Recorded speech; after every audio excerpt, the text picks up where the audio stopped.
اعوذ باللہ من الشیطان الرجیم بسم اللہ الرحمن الرحیم۔ دا ڈریم آف اسلام کے دیکھنے والے بہن بھائیوں کو میرا عقیدت بھرا سلام۔ آج کی ویڈیو میں ہم ہسٹری آف ویسٹرن وال اور جیوز کے بارے میں کچھ حقیقت اور کچھ قیاس آرائیاں اور ان کے عقائد کے بارے میں تذکرہ کریں گے۔ کیا حقیقت ہے، کیا قیاس؟ چلیں شروع کرتے ہیں۔ دنیا میں بے شمار مذاہب ہیں۔ یہود قوم کا شمار بھی ان قوموں میں سے ہوتا ہے جو ان آسمانی کتابوں پر یقین رکھتے ہیں اور آسمانی کتاب کے لحاظ سے وہ اپنی پوری زندگی انہی عقائد کو فالو کرتے ہوئے گزارتے ہیں۔ آپ کی معلومات کے خزینے میں ادنیٰ سی معلومات عرض ہے کہ یروشلم یعنی بیت المقدس میں موجود دیوار گریہ ویسٹرن وال یہودیوں کے عقیدے کے مطابق ان کے لیے مقدس دیوار کی حیثیت رکھتی ہے، یعنی سب سے پاک اور مقدس جگہ۔ ہمارے مذہب اسلام میں جو اہمیت، جو عزت، منزلت، مقام، مرتبہ کعبۃ اللہ بیت اللہ شریف کو حاصل ہے، بالکل وہی عزت وہ یہودی قوم کو اس دیوار کو دیتے ہیں، مسلمانوں کی تقلید کرتے ہوئے۔ اس دیوار کو ویسٹرن وال یعنی دیوار گریہ کے نام سے جانا جاتا ہے، مگر کیوں؟ یہودی قوم کے عقیدے کے مطابق یہ دیوار ہیکل سلیمانی کی نام کی عمارت کا باقی بچا ہوا حصہ ہے، کیونکہ حضرت سلیمان علیہ السلام نے ہزاروں سال پہلے اس دیوار کو جنات کے ذریعے تعمیر کروایا تھا، اس لیے اس کو ہیکل سلیمانی ان کے نام سے منسوب کیا گیا ہے۔ یہود قوم اس دیوار سے لگ کر پھوٹ پھوٹ کر رونا اور گر گرانا اپنا فرض مانتی ہے اور عبادت کا حصہ مانتی ہے۔ آج سے تقریباً 2000 سال پہلے یہودی قوم بالکل اسی طرح اس دیوار کے سامنے کھڑے ہو کر رویا کرتی تھی، جو کہ وہ سلسلہ ان 2000 سال سے لے کر آج تک جاری ہے۔ بہت سے لوگ جو اس بات سے ناواقف ہیں کہ وہ یہ یقیناً سوچتے ہوں گے کہ آخر کیا وجوہات ہے کہ یہ لوگ اس دیوار کے لگ کر کیوں روتے ہیں، تو عرض ہے یہودی قوم اس دیوار سے لگ کر رو کر گڑ گڑا کر خدا تعالیٰ کے سامنے یہ ظاہر کرنے کی کوشش کرتے ہیں کہ ان کو اس سانحے اور اس بات کا زیادہ دکھ ہے کہ انہوں نے اس مقدس عمارت یعنی ہیکل سلیمانی کی حفاظت نہیں کی اور وہ تباہ ہو گئی اور وہ چاہ کر بھی کچھ نہ کر سکے۔ یہی وجہ ہے کہ آج کے دور میں کچھ کٹر مذہبی عقیدے والی یہودی تنظیمیں اس عمارت کو ازسر نو تعمیر کرنے کی کوشش میں سرگرداں عمل ہیں۔ آپ کی معلومات کے لیے عرض ہے کہ اس دیوار کے سامنے کھڑے ہوتے وقت یہودی آدمیوں کے لیے یہ ضروری ہوتا ہے کہ وہ اپنے سر پہ یرمولکہ نامی ایک چھوٹے سے کپڑے کی ٹوپی ضرور پہنیں، کیونکہ اکثر آپ نے کٹر یہودی مردوں کے سر پہ یہ یرمولکہ نامی ٹوپی پہنی ہوئی ضرور دیکھی ہوگی۔ عبرانی زبان میں اس ٹوپی کو کپا کہا جاتا ہے۔ اس کے علاوہ اس دیوار کی لمبائی کے متعلق اگر ہم کچھ ذکر کریں تو یہ اس دیوار کی لمبائی لگ بھگ 488 میٹر ہے، جبکہ اس کی اونچائی کچھ جگہوں پر 19 میٹر بیان کی گئی ہے، جبکہ زیادہ سے زیادہ 40 میٹر۔ یہ دیوار لگ بھگ 45 موٹے بڑے بڑے ہیوی پتھروں کی تہوں سے ملا کر بنائی گئی ہے، جس میں سے 28 تہیں زمین کے اوپر ہیں اور 17 تہیں زمین کے نیچے موجود ہیں۔ اس دیوار میں حد سے حد 4 دروازے اور زیادہ سے زیادہ 6 دروازے موجود ہیں۔ دنیا بھر کے یہودی اس دیوار سے لگ کر رونا اور گڑ گڑانا اپنے فرائض عبادت میں شامل مانتے ہیں۔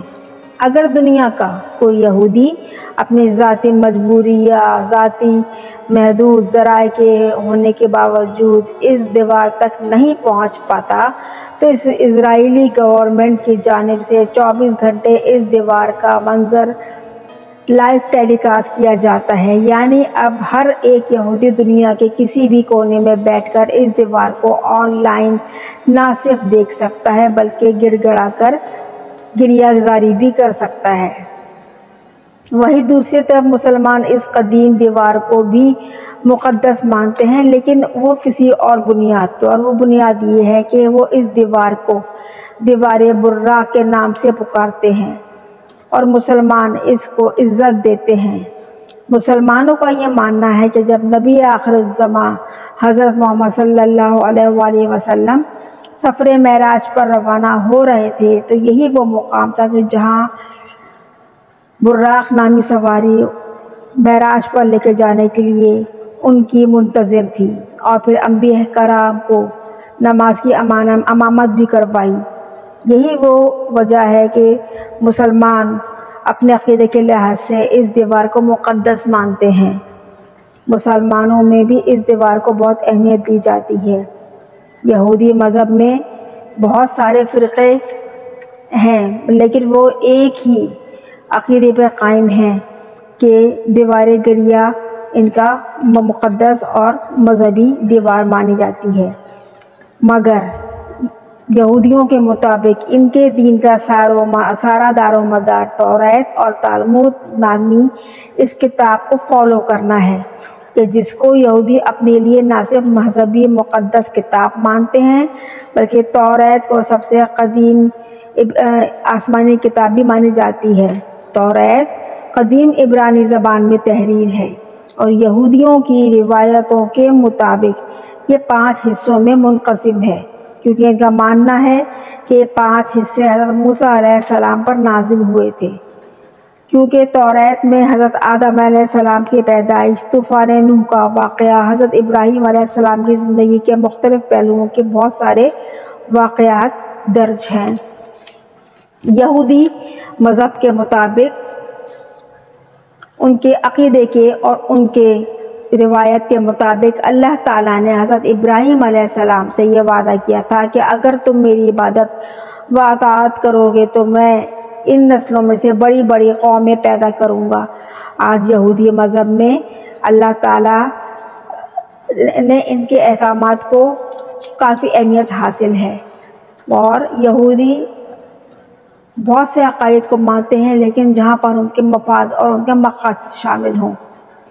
چونکہ حضرت ابراہیم علیہ السلام کے زمانے سے ختنہ فرض ہوئی تھی اور حضرت ابراہیم علیہ السلام نے ہی سب سے پہلے ختنہ کروائی تھی، لہٰذا یہودی بھی مسلمانوں کے بعد یہودی وہ واحد قوم ہے جو ختنہ کروانا اپنا فرض مانتی ہے، اور اگر کوئی یہودی ختنہ نہ کروائے تو وہ یہودی نہیں کہلایا جاتا۔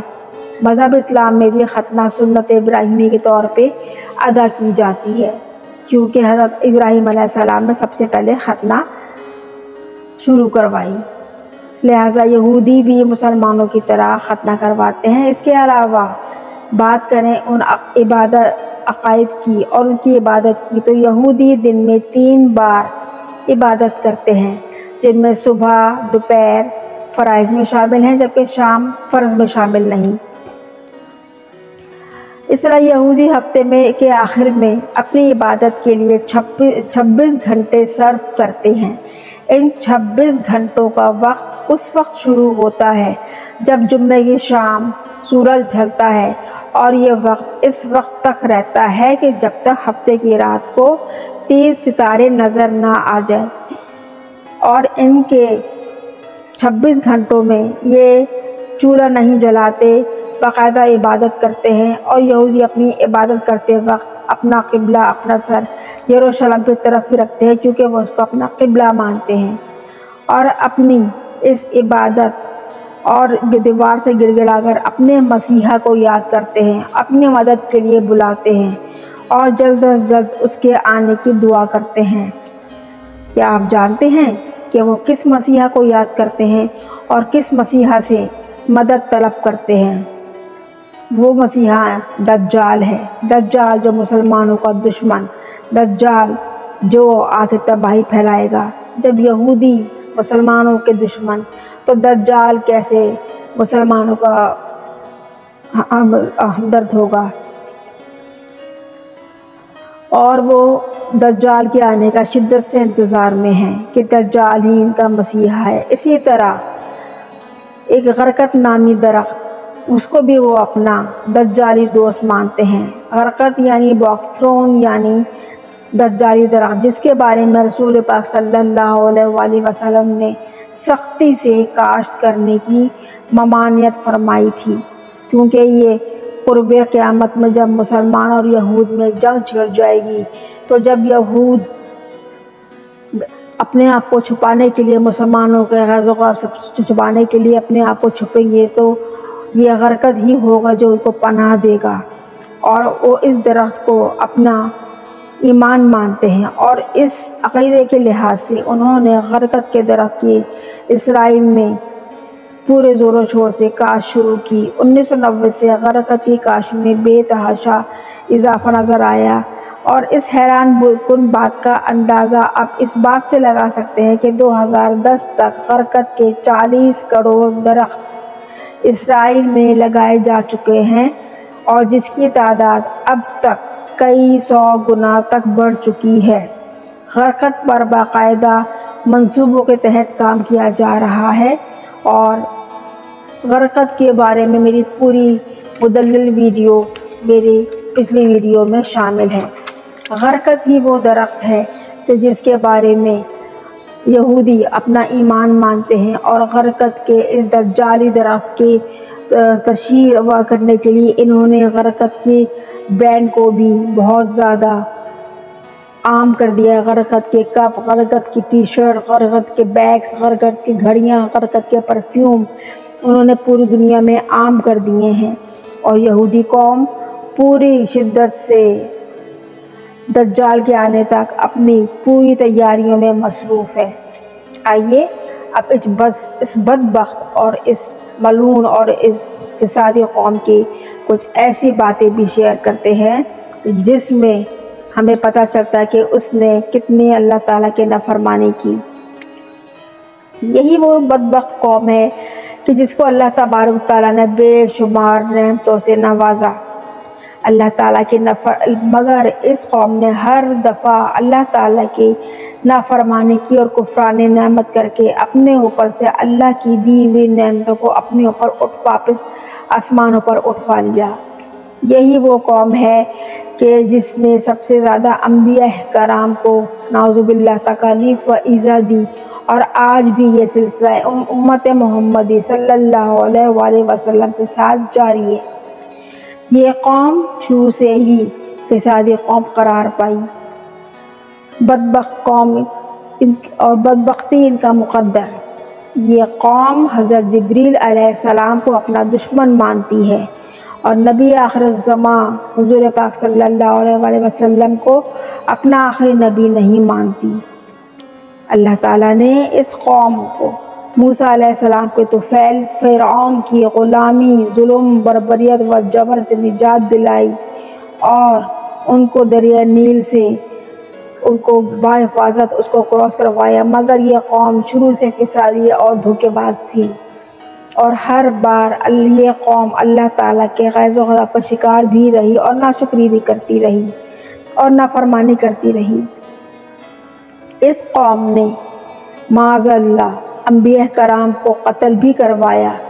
حضرت زکریا علیہ السلام، حضرت یحییٰ علیہ السلام کے قتل میں اس قوم کا ہاتھ ہے۔ حضرت عیسیٰ علیہ السلام کے قتل کی سازش اور ان کو سولی پر چڑھانے تک کے واقعے میں اس ملعون قوم کا بہت بڑا ہاتھ ہے۔ اسی قوم کی سازش کے بدولت حضرت عیسیٰ علیہ السلام کو سولی پر چڑھایا گیا تھا، لیکن شان ہو میرے اللہ کی کہ اللہ تعالیٰ نے حضرت عیسیٰ علیہ السلام کو زندہ زمین سے آسمانوں پر اٹھا لیا۔ یہ قوم اپنے پسند کے انبیاء کو مانتی ہے اور باقیوں سے منکر ہے۔ اس قوم کا عقیدہ ہے کہ پیغمبر صرف بنی اسرائیل کی قوم میں پیدا ہوتے ہیں، اور بنی اسماعیل کی پیغمبر کو وہ نہیں مانتے۔ حضرت محمد صلی اللہ علیہ وآلہ وسلم کو وہ آخری نبی اس لیے نہیں مانتے کیونکہ وہ حضرت بنی اسرائیل قوم سے نہیں بلکہ بنی اسماعیل قوم سے ہیں۔ یہودی حضرت جبریل علیہ السلام کو اپنا پکا دشمن مانتے ہیں کیونکہ حضرت جبریل علیہ السلام پہلے ہی سے انبیاء کرام کو اس یہودی قوم اور اس خبیث قوم کی ساری سازشوں اور ان کی جو پلاننگز تھی ان سے پہلے سے جا کے ان انبیاء کرام کو آگاہ کر دیا کرتے تھے تاکہ وہ ان کے غیظ و غضب اور ان کی سازشوں سے الرٹ ہو جائیں۔ نعوذ باللہ اس قوم کے مطابق جبریل امین نے آخری نبی صلی اللہ علیہ وآلہ وسلم کے لیے غلط ہستی کا انتخاب کیا۔ نعوذ باللہ، استغفر اللہ، معاذ اللہ، کیونکہ ان کے عقائد کے مطابق آخری نبی بنی اسرائیل سے ہونا چاہیے تھا۔ یہی وجہ ہے کہ نبی آخر الزمان رسول پاک صلی اللہ علیہ وآلہ وسلم کو وہ آخری نہیں مانتے، کیونکہ آخری نبی بنی اسماعیل سے ہیں، یعنی ہمارے نبی صلی اللہ علیہ وآلہ وسلم۔ یہودی اس خوش فہمی میں بھی مبتلا ہیں کہ اللہ تبارک تعالیٰ کی وہ بڑی لاڈلی قوم ہے، اور جب قرب قیامت ہوگی اور جب قیامت ظہور پذیر ہو جائے گی تو ان سے جزا و سزا کے بغیر ان کو جنت میں داخل کر دیا جائے گا۔ وہ کسی بھی قسم کے سوال و جواب کے حقدار نہیں ہوں گے۔ ان کے عقائد کے مطابق دنیا میں بھی اللہ تعالیٰ نے ان کے لیے بڑے انعامات رکھے ہیں۔ یہ قوم شروع سے ہی فسادی قوم رہی ہے۔ تاریخ گواہ ہے کہ ان کا کوئی بھی مقام ایسا نہیں ملتا کہ جہاں سے ان کی آبائی تاریخ اٹھتی ہو۔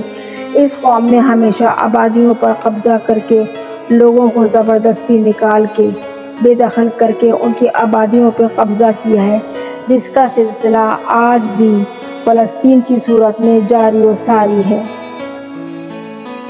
آج بھی فلسطین میں پورے ظلم و ستم اور پورے ظلم و جبر کے ساتھ تاریخ کو دہرانے کی جسارت کر رہے ہیں اور لوگوں کو نکال کر قبضہ کر رہے ہیں۔ اس قوم نے زمین پر 2 بڑی جنگیں لڑیں اور فساد برپا کیا، اور اب تیسری بڑی جنگ لڑ کر بھیانک تباہی اور بھیانک ہولناک کنارے پر لا کے دنیا کو کھڑا کر دیا ہے۔ ہٹلر ہی تھا کہ جو یہودیوں کا دشمن تھا اور اس نے ایک یہودی کو مارنے کا عہد کر لیا تھا، لیکن دنیا کی مخالفت کی وجہ سے اس نے کچھ یہودیوں کو چھوڑ دیا اور ایک بات کہی کہ دنیا کو بعد میں پتہ چلے گا کہ میں یہودیوں کے دشمن کیوں تھا، اور آج پتہ چلتا ہے کہ یہودی کس قدر فسادی قوم ہے کہ اس نے ہر جگہ فساد برپا کیا ہوا ہے، صرف اپنے مقاصد کے لیے ہر قوم کو، ہر حکومت کو استعمال کر رہی ہے۔ آج بھی کبھی برٹش حکومت کے پاس جاتی ہے تو کبھی امریکن حکومت کے پاس جاتی ہے، تو کبھی مسلمان فرما رواؤں کو ان کے ایمان کے ساتھ خرید کے ان کو اپنے ساتھ شامل کر لیتی ہے۔ مسلمانوں کی بد نصیبی یہی رہی ہے کہ مسلمان بہت جلدی اپنا ایمان بیچ دیتا ہے، اور یہودیوں نے اس چیز سے بھرپور فائدہ اٹھایا ہے۔ یہودیوں نے اپنے پیسے، اپنے عرانیت اور اپنی بے حیائی کے زور پہ ہمیشہ طاقت کو زور سے دنیا پہ فساد قائم کیا اور دنیا میں تباہی مچا دی، جس کی مثال آج غزہ میں اور دوبارہ سے فلسطین میں تباہی کی صورت میں ہمیں نظر آ رہی ہے۔ مگر اللہ نے اپنے دین کی حفاظت کا وعدہ کیا ہے، اور اللہ تعالیٰ کا ہی فرمان ہے، حدیث نبی صلی اللہ علیہ وآلہ وسلم ہے کہ قیامت تک اس وقت تک نہیں ہوگی جب تک یہود اور مسلمانوں کی جنگ نہ چھڑ جائے۔ اسی سرزمین سے حضرت عیسیٰ علیہ السلام اور امام مہدی کا ظہور ہوگا، اور دجال کے خاتمے کے لیے اللہ تعالیٰ نے پہلے سے انتظامات کر رکھے ہیں۔ اگر یہودی اپنے مسیحا کو بلانے کے لیے روتے ہیں تو اللہ تعالیٰ نے اس مسیحا، اس دجال، اس خبیث الدہر دجال کو انجام تک پہنچانے کے لیے اللہ تعالیٰ نے حضرت عیسیٰ علیہ السلام اور امام مہدی کے ظہور کا انتظام کر رکھا ہے۔ وہ وقت دور نہیں کہ جب امام مہدی اور عیسیٰ علیہ السلام کا ظہور ہوگا، اور پھر دنیا میں حق کا بول بالا ہوگا اور فتح صرف اسلام کی ہوگی، کیونکہ اللہ نے اپنے دین کی حفاظت کا ذمہ خود لیا ہوا ہے۔ یہ تھی میری چلنا قصی اور سیدھا معلومات دیوار گریا، ویسٹرن وال اور یہودیوں سے متعلق۔ اگر ویڈیو پسند آئے تو لائک کیجیے، حوصلہ افزائی کیجیے۔ شکریہ، جزاک اللہ۔